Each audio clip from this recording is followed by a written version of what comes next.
নবীজিকে জিজ্ঞাসা করা হয়েছে মানুষকে সবচেয়ে বেশি জাহান্নামে নেয় কোন জিনিসে? অবাক হয়ে যাবে।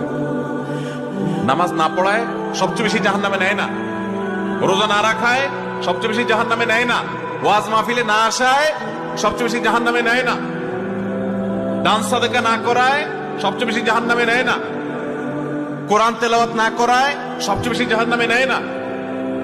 তাহলে কিসে সবচেয়ে বেশি জাহান্নামে নেয় মানুষকে?